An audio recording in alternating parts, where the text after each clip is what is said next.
Je vous propose donc aujourd'hui de retrouver Paul et surtout le récit de cette conversion.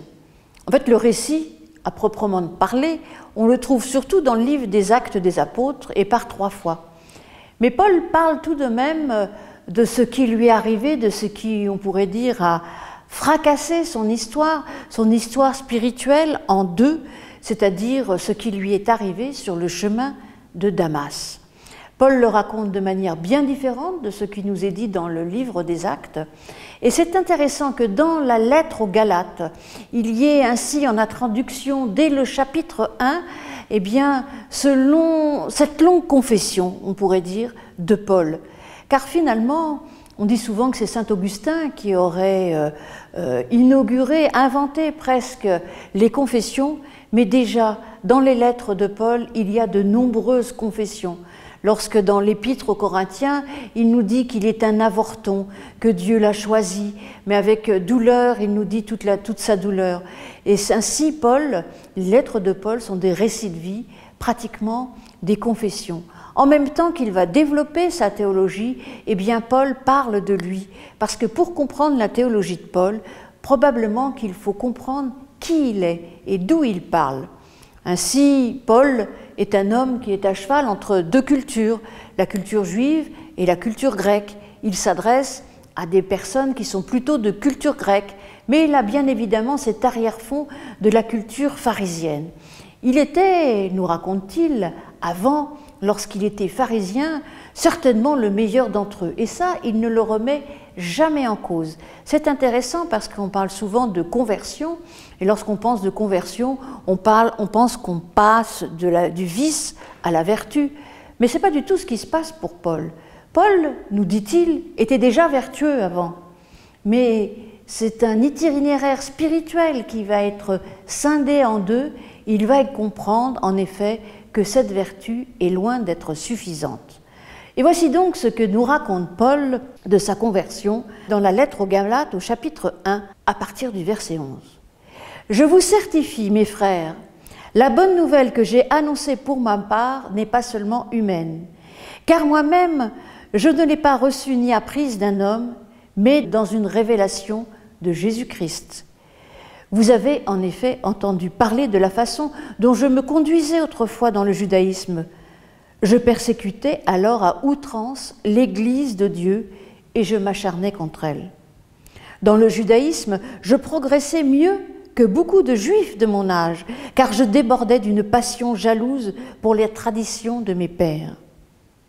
Mais quand il a plu à Dieu, qui m'a mise à part depuis le ventre de ma mère et qui m'a appelé par sa grâce de révéler en moi son Fils pour que je l'annonce comme une bonne nouvelle parmi les non-juifs aussitôt, sans consulter personne, sans même monter à Jérusalem pour voir ce qui était apôtre avant moi, je suis parti pour l'Arabie, puis je suis retourné à Damas.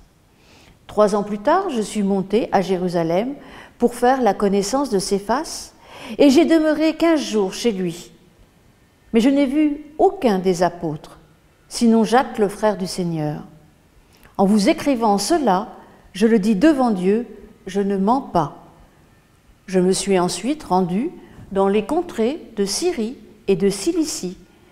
Quant aux églises de Judée, celles qui sont dans le Christ, elles ne me connaissaient pas personnellement, elles avaient seulement entendu dire « Celui qui autrefois nous persécutait annonce maintenant comme une bonne nouvelle la foi contre laquelle il s'acharnait. Et elle glorifiait Dieu à mon sujet. » Ainsi, Paul nous raconte sa conversion, de son point de vue, ce changement, la manière dont, après, il va passer de persécuteur comme étant pratiquement l'apôtre par excellence.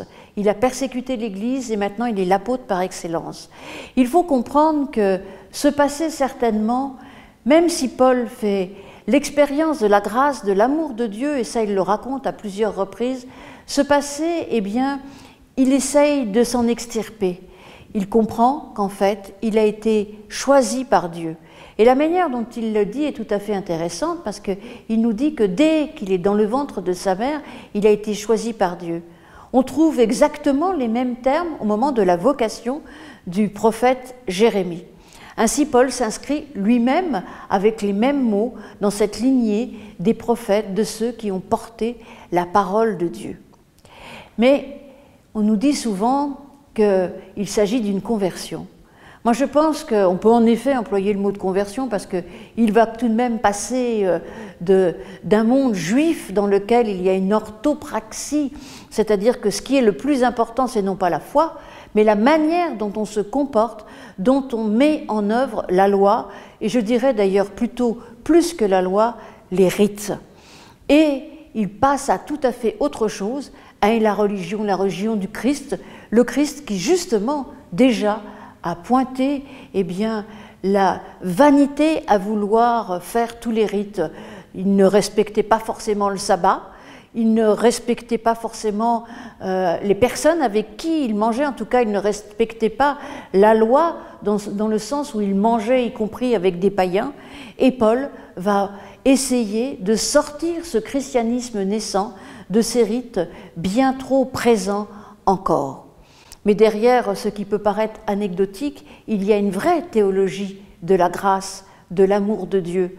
Parce que, en effet, Paul découvre que ce qui est le plus important, c'est l'amour de Dieu et l'amour du prochain. D'ailleurs, c'est ce qu'il dira dans la lettre aux Galates, nous le verrons dans quelques jours. Paul découvre toute la force de l'amour de Dieu en lui et le fait que ça le transforme complètement. Ça transforme sa personne, ça lui fait percevoir les choses de manière complètement différente. Et du coup, à mon avis, il ne s'agit même pas d'une conversion, mais d'une vraie révolution, parce qu'il va falloir qu'il change tout, qu'il fasse un tour complet pour revenir et voir le monde différemment. S'apercevoir que ce qui est le plus important, en effet, c'est d'aimer Dieu, c'est d'accepter l'enseignement du Christ, même s'il fait assez peu référence à cet enseignement. Tout ce qu'il dit est dans la droite ligne de l'enseignement du Christ. Accepter que l'amour, l'amour est plus fort que la mort, et que de toute façon, bien évidemment, nous ne sommes pas parfaits. Accepter notre humanité, notre finitude, de nous présenter devant Dieu tel que nous sommes, parce que cet amour parfait a été manifesté à travers la personne du Christ et que nous sommes invités à tendre vers cela et surtout à étendre cette bonne nouvelle de l'annonce de la venue du Christ qui est venu là pour nous dire combien, malgré notre finitude, malgré notre péché, Dieu nous aime et que nous pouvons être capables de bien plus que ce que nous croyons. À demain.